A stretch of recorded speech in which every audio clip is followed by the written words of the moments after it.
Thank you very much for the questions. I think on the issue of the racist DA MP, we've made our views very clear as the Youth League that we've called upon the DA, if they really want to work with us in this government of unity, they must suspend him, because the ANC does not associate with anybody who's racist and who's anti our non-racial agenda. We have been clear on that move. On the racial one, and I can see the DS acted on him, and we wish that they will further expel him. On the issue of which departments do you want the ANC to take in cabinet, I think what you must know is that the ANC invited people into the government of national unity. Now, the president of the ANC still has the powers to decide who he wants where. Now, there is no discussion that is going to happen where other political parties who come into this government of national unity must make decisions for the president of the ANC. Now, those powers have not been given out.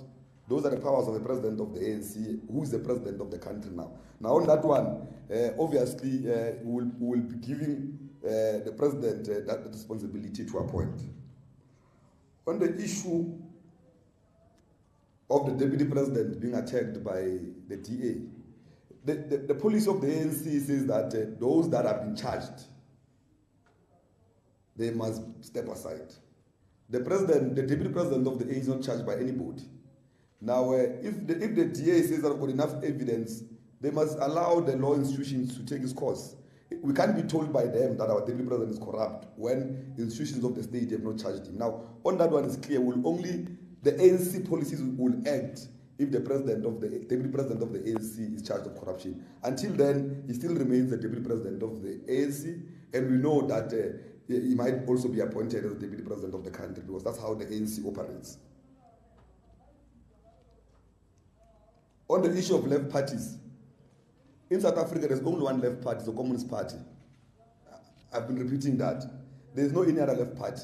All of these organizations that we call left parties are funded by white monopoly capital to remove the ANC out of power. If you want to do it, verify it, go and check where they get their funding for. There's nothing left about them.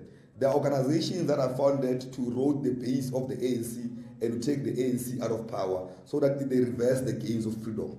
Now they remain the enemy. There is no difference between them and other ones who want to take the ANC out of power. And some of them have said it publicly that they are formed to remove, or they even call it unplug. They are formed to unplug the ANC everywhere out of power, including the removal of all ambassadors. Now, you can't say those people are progressive people that you can work with. South Africans did not give us a full mandate. South Africans gave us 40%. And South Africans are accepting that we need to invite other political parties to form a government of national unity for us to be able to push and continue our program of resolving all the socio-economic problems. Now, we've invited everybody. Not one has been left out. We've invited everybody. Anyway, there's no political party in South Africa that does not want to take the ANC out of power. All of these political parties we've invited them because we want them to participate in the nation-building agenda of the ANC in the country. But we know that all of them, the obsession is to take the ANC out of power. I think the issue of decisions of, the agreement says there must be consultations with parties that are part of the government of national unity.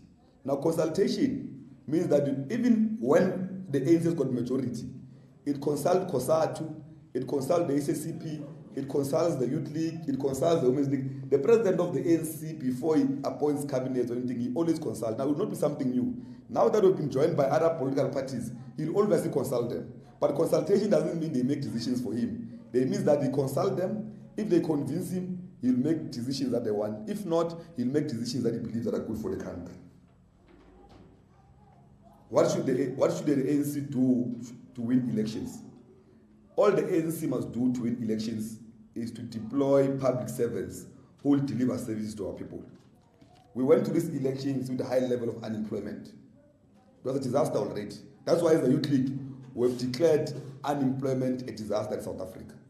Now, resolve the issue of unemployment, reindustrialize the economy, resolve the issue of service delivery, resolve the issue of crime. The African National Congress will not even have to do door-to-door. everyone will go out in numbers to go and vote for the African National Congress. Now, we admit that in some areas we have not been doing very well. We went to this election with the collapsed NEFSAS. Then we expect campuses to vote for the African National Congress. Students went to these elections to punish the African National Congress because of a program that we've given them and committed for them to benefit them. Because we acknowledge that the same students that we say they can afford in primary level and in high school level are the same students who can afford in tertiary. That's why the ANC has set up a funding system called NEFSAS to resolve, to make sure the students, they go to university, they get accommodation, and all of those issues are resolved. We went there was a payment issues, NEFSAS was under administration, it was chaos.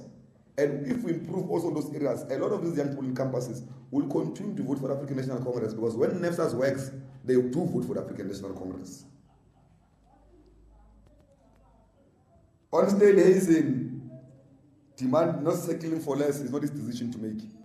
There is no DA that determines what happens in the government of national unity. They are invited, they are invitees. I can't invite you to my house. Then when you get to my house, you tell me how to put my furniture. They are invited. If you don't want to be part of the invitee, they must leave. Everyone else invited. Those that did not come, they did not come. Others of Nkanja, they did not come. EFF was invited, they made demands. If they don't get their demands, they make noise, they did not come. Those who are with here, you can't tell us who to invite, who not to invite to our house. If you're not happy with the government of national unity, you move out, we work with those who want to work in government of national unity. Now, there is no DA that is going to babysit the ANC. That will never happen. If the ANC does that, we'll be the first to call it out, because you can't babysit a person in their own house. It's us who have been voted by the majority in South Africa, where you don't have, we're the largest party, but you don't have the majority to govern alone. We've invited everyone to govern with. Now, on those issues, yes, obviously, we want the youth league. Young people in South Africa have told us that they want the youth in all characters of power. They say that they want the youth as ministers, they want the youth as deputy ministers, they want the youth as chairperson of committees, they want the youth as whips, they want the youth in boards, they want... South Africa demographics are clear that majority are young people. Now, we are looking for that.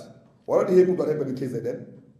Instead, we're going to be very hard on them, because even if we're given 3 people, one of them must be a young person. Now in KZN, they appointed 3 old people. We're not happy with that. We're saying that they must urgently remove one and put a young person, because all of us are part of this government of national unity. The youth are part of it, women are part of it, everyone is part of it. Now, youth must be represented, women must be represented. Now, it can't be an excuse that because we have no majority, youth and women must be excluded. And the biggest voters in South Africa, or the biggest participators in this economy, are women and youth. Now, we really have to have KZN acting on making sure that at least one of them must be conscious enough to make space for a young person. I think I've tried to answer some of the questions. What I've left out, I think the officials might try to come in. Thanks.